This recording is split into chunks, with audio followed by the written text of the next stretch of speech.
Are we trying to persuade a reluctant electorate this time around in 2007, or do we think they see those changes that you've talked about? Well, we've only asked this question that we're asking on November 6th. That's only been asked one time before. All previous votes before 2000 were about a wet drive, where we would have package stores, where we would have taverns, a totally wet community. And I am absolutely opposed to that, and I would work as hard or harder against us being a wet community than I am as a limited sales community. But in 2000, we were the first community in the state, if not the first, one of the first two, to vote using the new statutes that have been introduced in the legislature. Why now is because since 2000, this list of communities that I read off to you, again, Murray, Moorhead, Danville, Harrodsburg, Georgetown, LaGrange, Franklin, London, Elizabethtown, have all voted to allow limited sales in their communities. And that has changed the competitive playing field for our community in terms of economic development. Go ahead. Right, I understand that they've all voted there. And I don't live in any of those communities. Steve doesn't either. I do know some people in the communities. But every community is unique. Right. Every community has its own strengths and weaknesses.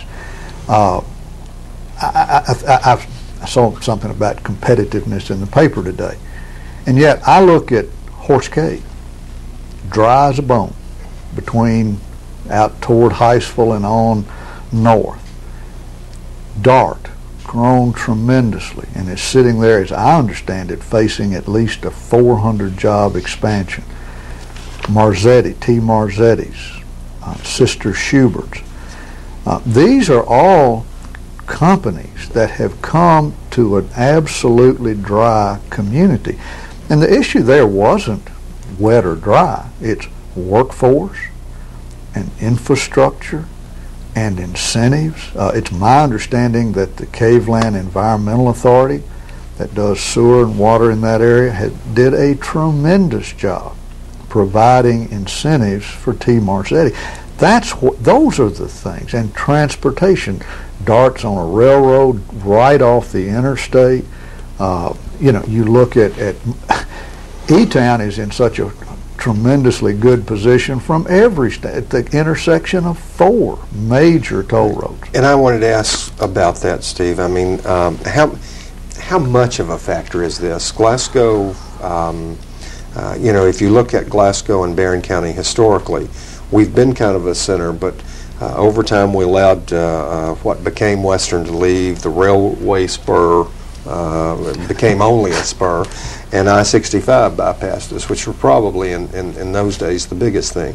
How often do you hear about this when you're talking to people? Well, I look back on the history of our community, and just to clarify a little bit about what you're talking about, if you look at the history of economic development, transportation has been the key component to that. So river towns, followed by railroad towns, followed by interstate towns. Glasgow, by its design, had none of those. The river, we had no navigable waterway that we could depend on. The railroad bypassed us, but we had a group of leaders in our community that said we can't get left off the railroad. So they paid private funds to build our connection to connect to the North-South Railway. I-65, our community was in a position to be able to leverage political influence. If you draw a straight line from Elizabethtown to Bowling Green, it does not go through Cave City. It goes on the west side of Mammoth Cave National Park. But we had enough political influence that pulled it around this horseshoe bend that it takes at Cave City and Park City before going due west to Bowling Green.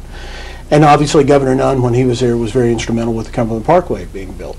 We have had people that have said, despite the limitations that we have to be progressive and reach out. The hospital has been a star among our crown. What T.J. Sampson Hospital does for us. But right, we're losing our role as a regional hub. And we're losing that because people are just skipping over Glasgow and going directly to Warren County to dine or to shop or to seek employment. And Walter, to answer your question about T. Marzetti, Dart was an expansion of existing industry, and we've been able to benefit from that. T. Marzetti and Sister Schubert's are the same company. Horse Cave, Hart County did a great job with a particular tax incentive program that Barron County is not eligible for. And one could further take it and say that the community of Caverna, which Horse Cave and Cave City are tied very closely with one another, Cave City does have sales there, so they simply have to drive to the other end of town. But I don't want to say that it's a panacea.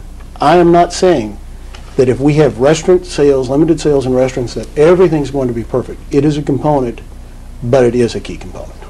Well, and thanks to the good offices of Sheila Hogue and the Electric Plant Board, I've got some statistics from some of those communities you named. They do all show an increase in jobs. They're not huge increases. They tend to be small percentages. But I think the question that someone with Walter's perspective on this question might have is what kind of jobs are those? Are those not going to be disproportionately service jobs? Well, when we talk about jobs creation, you know, someone said, I don't think the restaurant jobs are really worth it. You know, the service jobs are certainly a facet of creating restaurants and opportunities. But the way that we grow the higher income jobs, the way that our community grows, the way that we attract these manufacturing jobs or these service industries that pay in the 15+ per hour wage, is that we have an adequate labor pool and we're seen as a community that's growing as opposed to a community that's regressing. Right now, we are not, Dr. Ron Crouch at the University of Louisville says that our community, without an influx of people, we are going to start losing population. So our community we're at a crossroads right now. We're at a real critical crossroads about what our future is going to be. And yes, you would initially have some of the service jobs, but then it would bring the manufacturing jobs, the professional jobs, the engineering jobs. Those are the type jobs that this would enable us to further recruit to the community. I want to come back to that, but I wanted to ask Walter, and you can respond to what Steve has just said. But when Steve says our community is, and I don't remember the adjective he used, but we seem to be stuck in the status quo over the past few years a little bit. I do hear that a lot in the community. I don't know if this is the solution to it, but how do you respond to that? Well, let me say two things. For any community to succeed in industrial development, it takes, one of the key components that it takes is strong and aggressive leadership. Leaders that will get out and go to Frankfurt and do the things that need to be done to encourage people to come in this direction. Now, Steve mentioned the hospital. I've been on the hospital board more years than I want to remember. And we do have a magnificent hospital facility for a community this size. We employ more than 1,000 people. And I've served with now 3 excellent administrators, Glenn Joyner, Dwayne Moss, and Bill Kendrick.